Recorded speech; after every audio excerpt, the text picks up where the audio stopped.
Everyone, আজকে বানাচ্ছি গন্ধরাজ chicken. এই গন্ধরাজ চিকেন কিন্তু এই গরমের দিনে খেতে খুব ভালো লাগে, স্পেশালি যখন গন্ধরাজ লেবুর সিজনটা হয়। তো এই গন্ধরাজ চিকেন কিন্তু ভাত, রুটি, পরোটার সাথে খুব পারফেক্টলি যায়।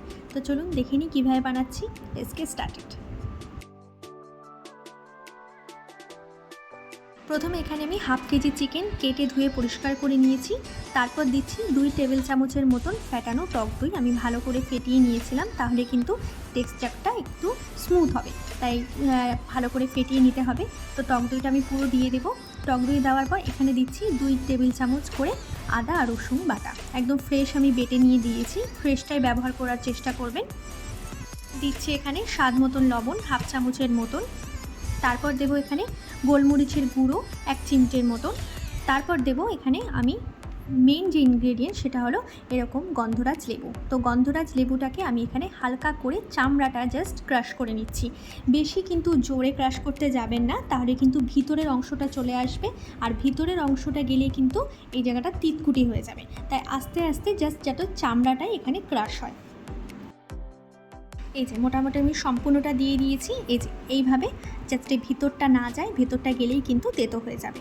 তারপর ওই পাতিলেবুটায় হাফ পোর্শনটা কেটে আমি এখানে পুরোটা স্কুইজ করে দেব। রসটা কিন্তু বেশ ছিল, তাই একটাই এনাফ। তারপর এখানে আমি সব কিছু একসাথে মিলিয়ে নিয়ে 15 থেকে 20 মিনিট আমি রেখে দেবো। আপনারা চাইলে বেশিও রাখতে পারেন, যদি অনেক ঘন্টা রাখেন তাহলে কিন্তু ফ্রিজারে রেখে দেবেন। আমি এখানে তেল গরম করতে কড়াই বসিয়ে দিয়েছি, তা গরম হয়ে গেছে। এবার আমি দিচ্ছি 4 টেবিল চামচের মতন রিফাইন্ড অয়েল।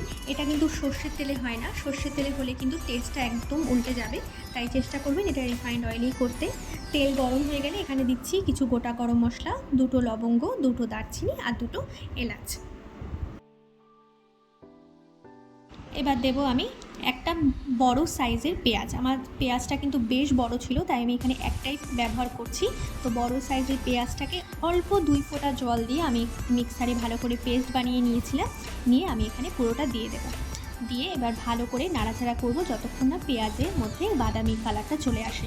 যদি পেঁয়াজের সাইজ ছোট থাকে তাহলে এখানে 2টো ব্যবহার করা যেতে পারে। আমার যেহেতু বড় ছিল তাই আমি একটা ব্যবহার করছি। দেখো পেঁয়াজটা ভালো মতন ভাজা হয়ে গেছে, বাদামি কালারও চলে এসছে। এবার দিচ্ছি আদা, রসুন আর কাঁচা লঙ্কা বাটা 2 টেবিল চামচ করে। এখানে কিন্তু এই রান্নাটায় কাঁচা লঙ্কার ব্যবহার হবে, কোনো শুকনো লঙ্কার ব্যবহার এখানে হবে না, কেন শুকনো লঙ্কা ব্যবহার হলে কিন্তু কালারটা চেঞ্জ হয়ে যাবে। তো এবার সব কিছু মিলিয়ে নিয়ে এবার আমি এই সাথে গুঁড়ো মশলা দিয়ে দেবো। এখানে শুধু 2টো গুঁড়ো মশলাই ইউজ হয়। একটা হচ্ছে ধনের গুঁড়ো হাফ চামচের মতন, আর দেবো হাফ চামচের মতন গরম মশলার গুঁড়ো। এখানে কিন্তু কোনো জিরের গুঁড়ো, কোনো শুকনো লঙ্কার গুঁড়োর ব্যবহার হবে না। তো এই 2টো মশলা দিয়েই কিন্তু এই রান্নাটা হবে। তো এবার সব কিছু মিলিয়ে নিয়ে আমি ভালো মতন কষিয়ে নেব যতক্ষণ না তেল ছেড়ে আসছে। ভালো মতন আমার কষে গেছে, আর দেখো চারিদিক থেকে তেলও বেরিয়ে গেছে, তাহলে কষাটা একদম পারফেক্ট হয়েছে। এবার দিচ্ছি আমি ম্যারিনেট করা সেই চিকেনটা, সম্পূর্ণটা দিয়ে আমি ভালো করে নাড়িয়ে নেব, যাতে মশলাগুলো চিকেনের গায়ে ভালো মতন ঢুকে যায়।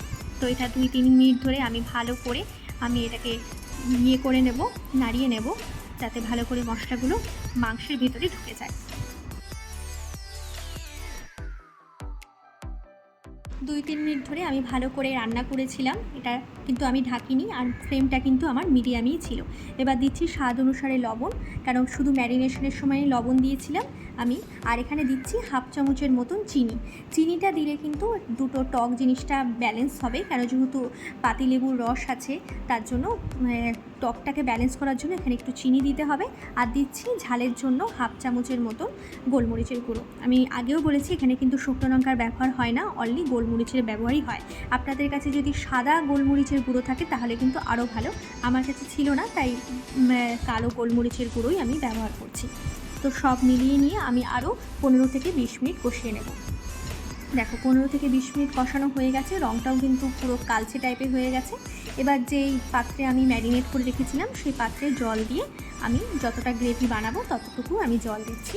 এটা কিন্তু সেমি গ্রেভি হয়, বেশি গ্রেভি হয় না। তাই জলটা কিন্তু একটু বুঝে দিতে হবে। তো সামান্য পরিমাণে আমি জল দিয়েছি। জল দিয়ে এবার এখানে আমি দিচ্ছি 2টো কাঁচা লঙ্কা চিড়ে। কাঁচা লঙ্কা দিলে কিন্তু টেস্টটা খুব ভালো হয়, তাই কাঁচা লঙ্কাটা দেওয়ার চেষ্টা করবে। তো দিয়ে এবার আমি ভালো করে গ্রেভিটাকে বানিয়ে নেব।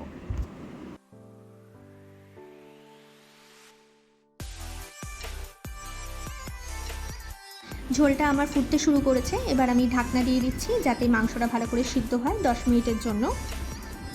10 মিনিট হয়ে গেছে, দেখতে পাচ্ছি আমার চিকেনটাও একদম সিদ্ধ হয়ে গেছে আর ঝোলটাও অনেকটা নেমে এসেছে। এটা কিন্তু সেমি গ্রেভিতেই ভালো লাগে, রুটি পরোটা নানের সাথে কিন্তু এই গ্রেভিটা খুব ভালো লাগে। আর পিসগুলো চাইলে আপনারা একটু ছোট করতে পারেন, কেন ছোট করলে কিন্তু তাড়াতাড়ি সিদ্ধ হয়ে যাবে। তো ব্যাস তৈরি হয়ে গেল আমার গন্ধরাজ চিকেন। এটা বাড়িতে ট্রাই করবেন, লুচি পরোটার সাথে কিন্তু খুব ভালো লাগে। নেক্সট ভিডিওতে দেখা হচ্ছে। Till then by.